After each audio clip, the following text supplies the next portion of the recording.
Assalamualaikum warahmatullahi wabarakatuh.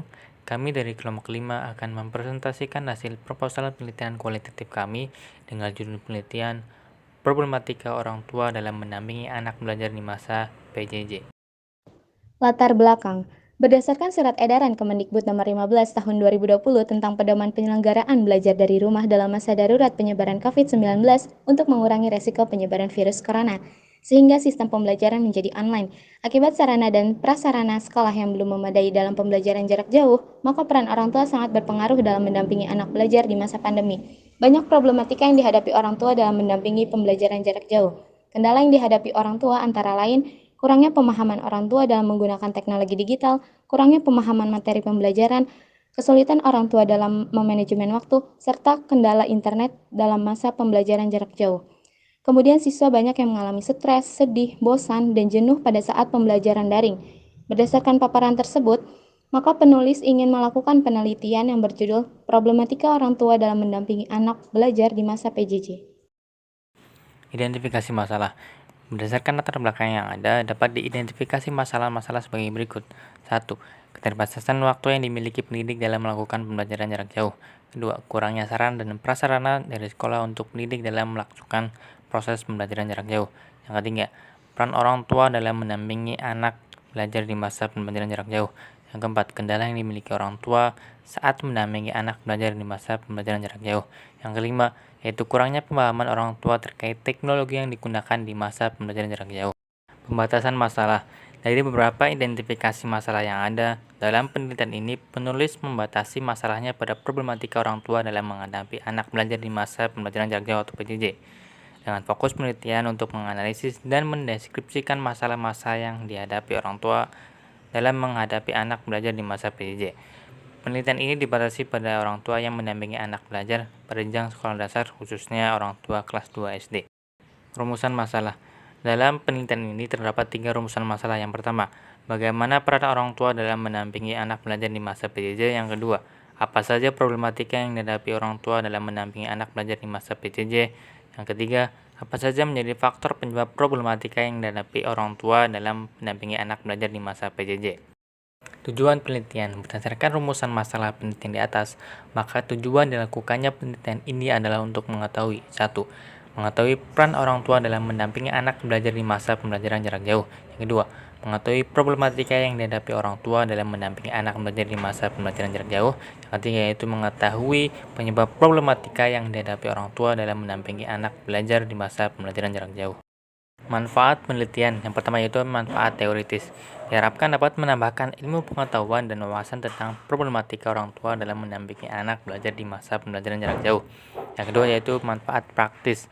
Diharapkan dapat menjadi salah satu sumber pengetahuan bagi para pembaca. Terlebih diharapkan penelitian ini juga dapat menjadi suatu saran dan masukan bagi lembaga pendidikan sehingga dapat meningkatkan kegiatan PJJ menjadi lebih baik ke depannya, serta menjadi manfaat bagi masyarakat luas, khususnya para orang tua dalam mendampingi anak belajar pada pembelajaran jarak jauh. Bab 2 tinjauan pustaka. Yang pertama yaitu kajian teori. Pada proposal penelitian kali ini terdapat 3 kajian teori yang ada. Yang pertama yaitu peran orang tua dalam pembelajaran jarak jauh. Yang pertama, orang tua memiliki peran sebagai guru di rumah. Yang kedua, orang tua sebagai fasilitator. Yang ketiga, orang tua sebagai motivator. Yang keempat, orang tua sebagai pengaruh atau direktor. Selanjutnya yaitu problematika orang tua dalam pembelajaran jarak jauh. Yang pertama, 1. Kurangnya pemahaman materi oleh orang tua. 2. Kesulitan dalam menumbuhkan minat belajar anak. 3. Kesulitan dalam mengoperasikan gadget. Yang keempat, orang tua tidak memiliki cukup waktu untuk mendampingi anak belajar di rumah karena harus bekerja. Yang kelima, orang tua tidak sabar dalam mendampingi anak belajar di rumah. Yang keenam, kendala terkait jangkauan internet. Faktor penyebab problematika yang orang tua alami dalam PJJ. 1. Latar belakang pendidikan orang tua. 2. Tingkat ekonomi orang tua.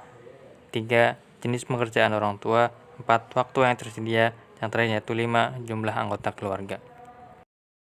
Hasil penelitian yang relevan. Yang pertama, skripsi Siti Nur Halimah yang berjudul Peran Orang Tua dalam Pembelajaran Daring di MI Darul Ulum Pedurukan Kota Semarang tahun 2020 memiliki kesamaan pada kajian teori tentang peran orang tua dalam menghadapi PJJ, sedangkan perbedaannya penulis berfokus pada problematika orang tua dalam mendampingi anak belajar di masa PJJ. Yang kedua, skripsi Fajar Ahmad Dwi Prasetyo yang berjudul Pendampingan Orang Tua dalam Proses Belajar Anak tahun 2018 memiliki kesamaan pada kajian teori tentang pendampingan orang tua, serta memiliki perbedaan lokasi penelitian dan metode penelitian yang digunakan.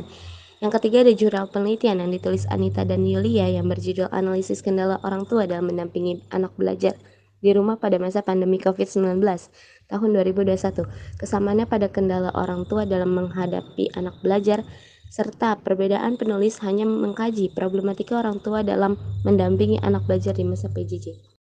Selanjutnya, metodologi penelitian. Peneliti melakukan penelitian di salah satu rumah responden, yaitu Rumah Ibu Tatik, yang bertempatan di Dusun Bebekan, Desa Bakalan Rayung, Jombang, Jawa Timur. Adapun waktu penelitiannya dilakukan pada bulan April dan bulan Mei tahun 2021. Peneliti menggunakan jenis penelitian kualitatif deskriptif.